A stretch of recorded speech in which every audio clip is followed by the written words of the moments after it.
Hello and welcome to iHeart Cooking. I'm registered dietitian Jennifer Stachler. And I'm Chef Dugan Wetzel. Our program is brought to you by WCTV, RP&L, and Reid Health Community Benefits. Today on iHeart Cooking, we're going to talk about all the heart-healthy aspects of sweet potatoes.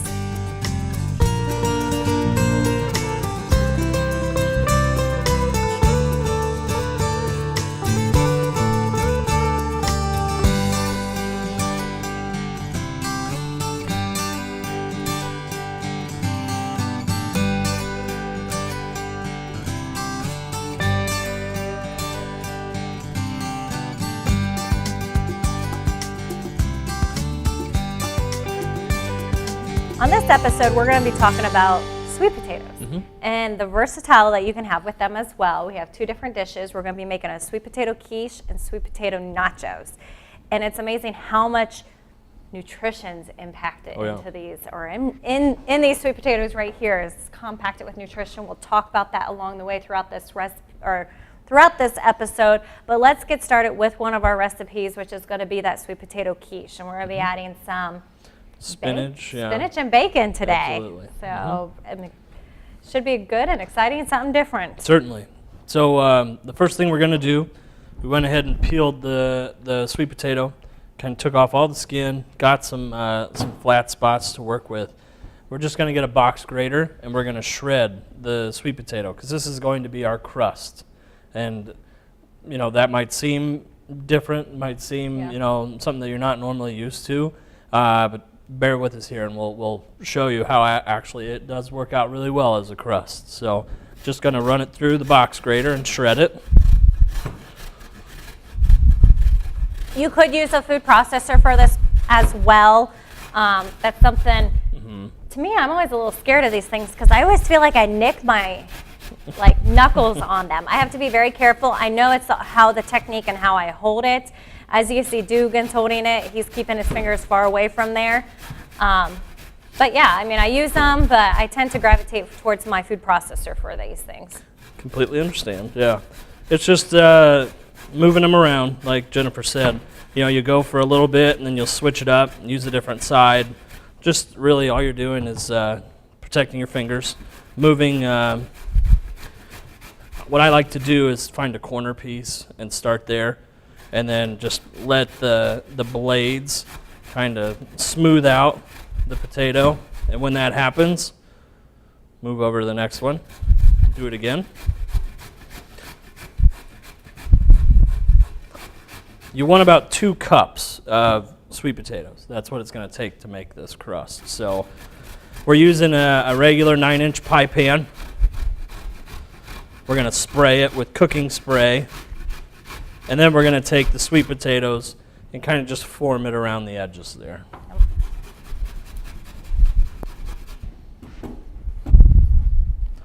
Say we're pretty close.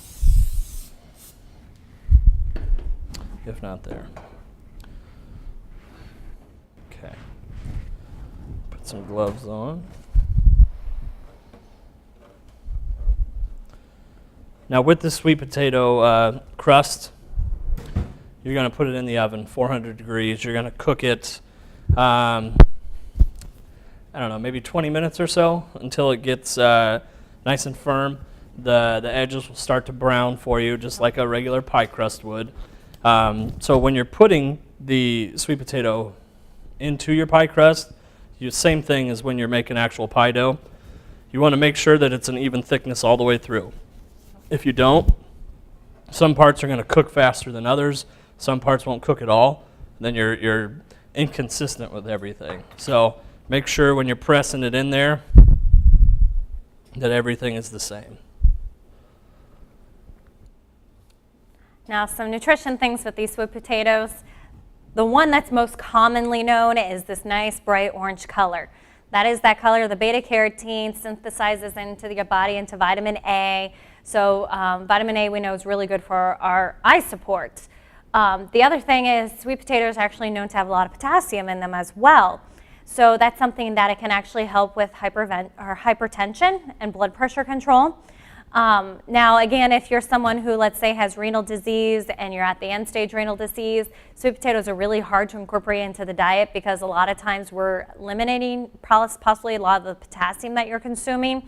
So if you are on any kind of limited potassium, sweet potatoes is probably one you're going to have to try avoid, if not very limit the amount. But otherwise, you're looking at heart health. That potassium is great for that blood pressure. The other nice thing about sweet potatoes, they're really high in fiber. One nice thing about fiber, we know we can't digest it all. We absorb some of it, the rest of it's excreted out. But it's kind of on the way, how I like to think of it, it's kind of like sandpaper through your intestines, kind of help getting rid of some of that extra waste, things like cholesterol, helping to get those rid out of the body. So the extra fiber intake can help with heart disease and your lipid panel look good.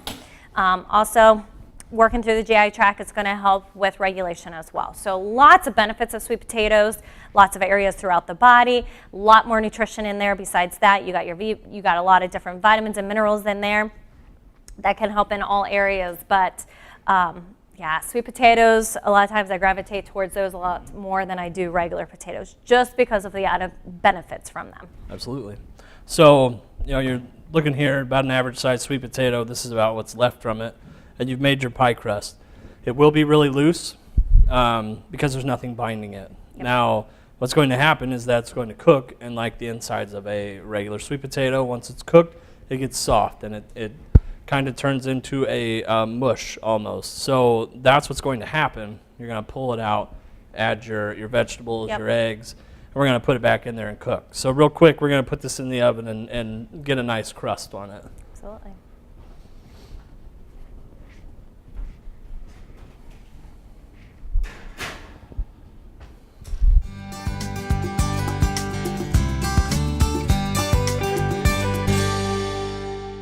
So while the crust is cooking, we're going to actually start cooking some of these veggies off. Mm-hmm. We're going to put some oil in the pan. We're going to cook off some of our onions here to start with, get some nice flavor, and then we'll add some of our turkey bacon is what we're using today.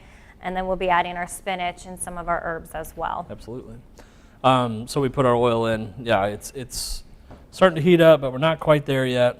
It's getting a little looser than characteristically it is typically. So once it really turns into almost like water, when it's really moving through the pan real easy, an easy thing to do is take a piece of onion, drop it in there, start sizzling. That's when you know your pan's hot enough. You go ahead and start cooking. You don't want to put these in too early because then they're sitting in cold oil, starting to absorb all that oil, and they get real soggy. Yeah, they partake that flavor, and it just doesn't go real well. So start sizzling. We're gonna add our onion. We're using a white onion in this. You can absolutely use a red onion. Red onion's got a nice flavor to it. You can use shallots if you're not a huge onion fan. Green onions are an option as well, and so are chives. So anything in that family, those are really nice options for it. The onions in this dish is going to add a lot of flavor to it. We will be adding some turkey bacon here in a little bit after these onions get cooked off. The reason we're using a turkey bacon, unlike regular pork bacon, is it is a little less in saturated fats, which makes it heart healthy. It is a little bit less in sodium. It's not as big a difference as what people think there is, but it does help a little bit, and a little bit can end up going a long way when we're talking about our health. Absolutely. So yeah, we're just getting these a little translucent. We're almost there now.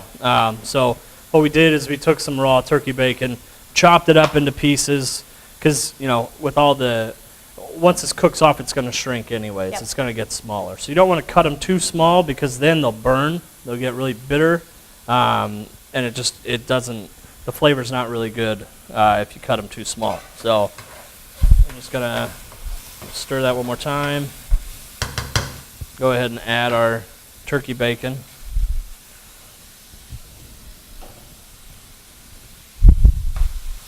Six or 7 minutes, we're going to let this go, and it'll firm up for us. We'll add our spinach.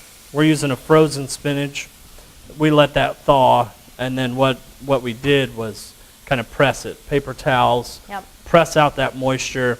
You don't want to have a lot of water in there because then that just takes longer to cook this. It's going to have some because everything has moisture in it, but the less that you have, the less time it takes to actually cook the dish. So. Absolutely.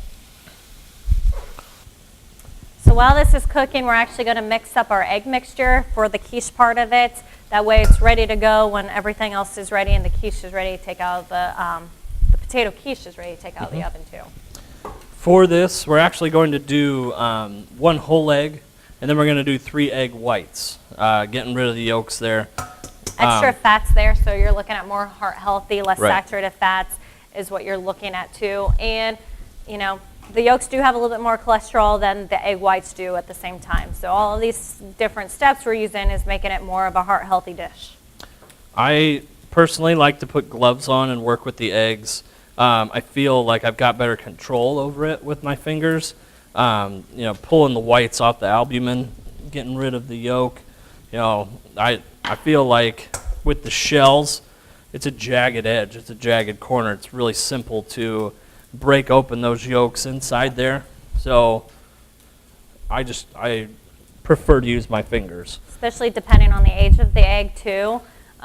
Sometimes, I mean, eggs are good for several weeks, but as they age, that yolk becomes less intact and it's easier for it to break and to get into your product. Absolutely. So just got one more here.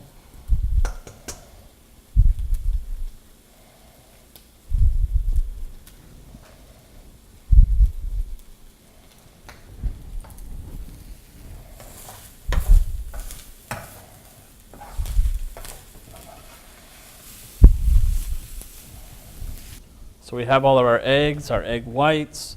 We're going to add just a 1/4 cup of milk to it. We're using a skim milk or fat-free milk. Again, less saturated fats, less calories compared to if you do a 2% or whole milk. Mm-hmm.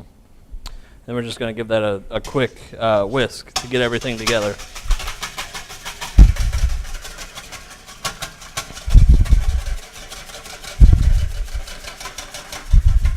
So it smells like our onions and our bacon are cooked through. So we're going to go ahead and add our frozen spinach. We're also adding some dill, dried dill. Which is one you don't associate always with the spinach and the sweet potatoes, but it's going to add a different or more flavor to it. Mm-hmm. And we finish it off with just a little bit of pepper there. We'll incorporate these all.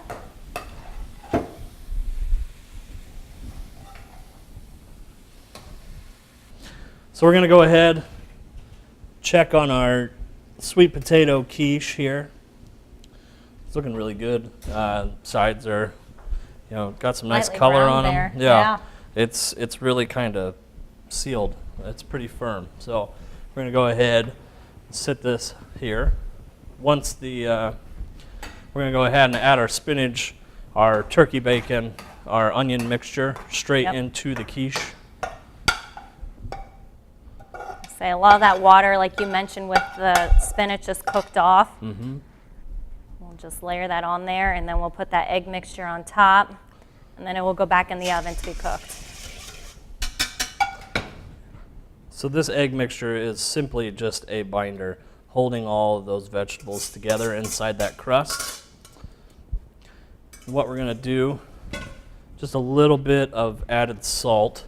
We're going to put some feta cheese just on top.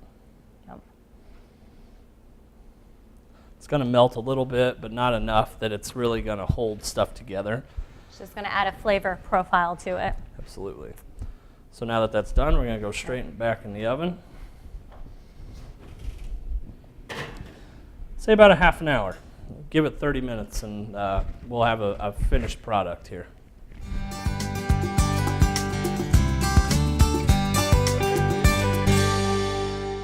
So we're going to move on to our second recipe. While the quiche is in there baking, we're going to move on to our sweet potato nachos. Absolutely. So when you think of nachos, you think of chips or, you know, tortilla chips for the main part of it. Well, we're going to replace those, and we're actually going to make sweet potato chips. So as you can see, Dugan's here taking sweet potatoes, slicing it down, and we're actually going to bake these off. One nice thing is we're avoiding the frying process. We're getting less of those added fats there, making a more heart-healthy, friendly dish for something that you might commonly have for, watching a game with basketball or football or baseball, whatever it might be. We always typically think of those nachos. So I'm going to we foil line a pan here. I'm going to spray it because this is what we're actually going to put the sweet potatoes in to bake it off.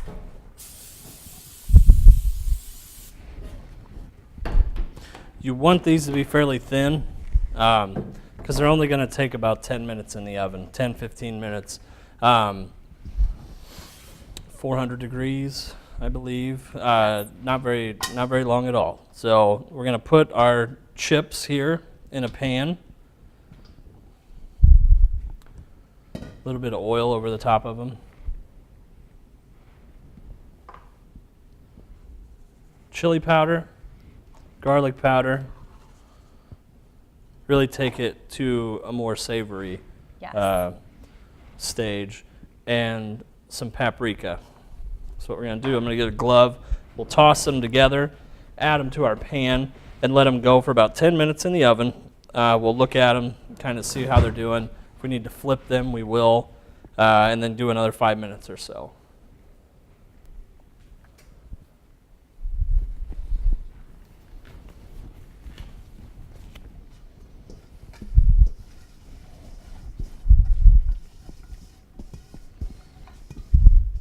You don't want to layer them too thick, just because simply as they cook, if they're 2 and 3 high, the ones on the bottom obviously aren't going to get crispy, they're not going to get cooked. So you want to layer them as close to a single layer as you can.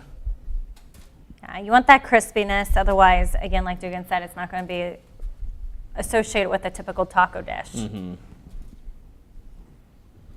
You're going to want to use high temperatures on this as well, just simply because you want them to cook really fast. You don't want to take the time to get the moisture out really slowly. You want them to go quick.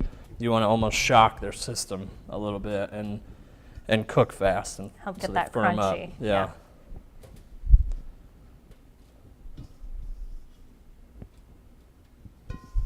Okay. So those are our chips.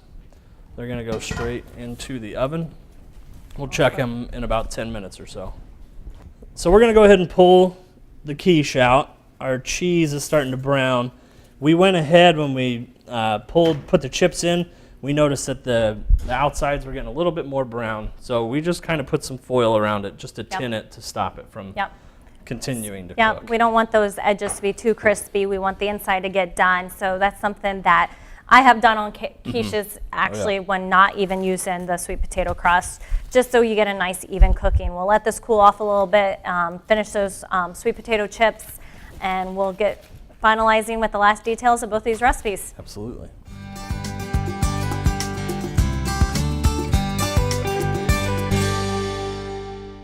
So our chips, we're going to go ahead and pull those out.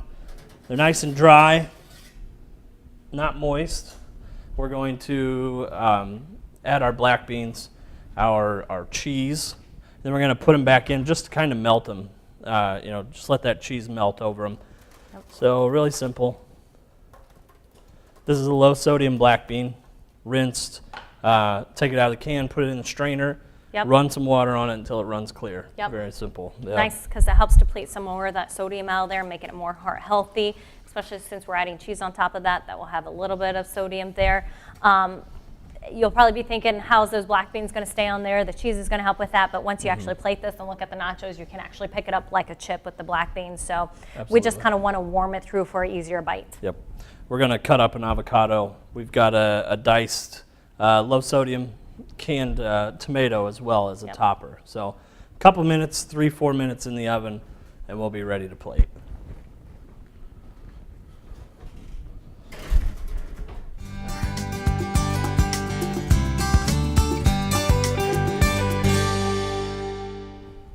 So we have our 2 completed dishes here. We have our quiche out here cooling off a little bit. You can see that nice crust, everything held together with that sweet potato crust, looking great. Absolutely. And then we also have our nachos. Like Dugan said, we topped them with a little bit of avocado, tomatoes. You can kind of add your own toppings to them, whatever you would like. Yeah. Again, a very nice heart-healthy version of of nachos, because you're not adding a lot of those extra salt, the deep fried chips, the typical other toppings you might get with just like the processed cheese. Yes, we add a little bit of cheese here, but it's a little bit more of the shredded. You're adding some veggies, you're adding a good fat there. So it's, again, making a heart-healthy meal if you want to have that for a game. So we'll give these a try here. Certainly.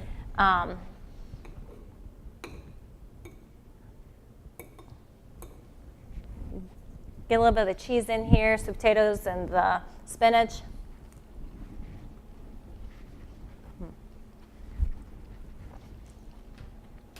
I like the crust. Actually brings in the natural sweetness of the sweet potatoes, which many dishes, when using sweet potatoes, you think more of sweet, where we're using it more of a savory way. It's nice with that, with the spinach in there, the onions, kind of brings it all together, but I kind of really like that sweet kind of flavor we get at the little bottom. note there. Yeah, I kind of agree with that. The cheese really helps with texture-wise. You know, when it's on that sheet pan and it cooks, it crisps up. Yep. You know, using sweet potatoes, you're not frying them. They're going to be a little softer, but they're going to, I mean, the outsides are nice and crisp, but that cheese also helps because, you know, you're thinking nachos, you're thinking crunch, you're thinking texture-wise, something firm, and that really helps with that. It has that nice sweetness. It pairs well with the cumin and or the paprika and the chili powder, and then it's got that nice creaminess of avocado. And I can see that because you got the black beans, the avocado, sweet potatoes, more of all of a softer, creamier. Yeah. So that's a great thing with that cheese on there. So 2 great options, both great for that heart health when you're looking at sweet potatoes, and definitely something you'll have to try at home. Thank you for tuning in to iHeart Cooking today. We hope you enjoyed all these different types of recipes using sweet potatoes. For more heart-healthy recipes, you can visit reidhealth.org/iHeartCooking. We'll see you next month.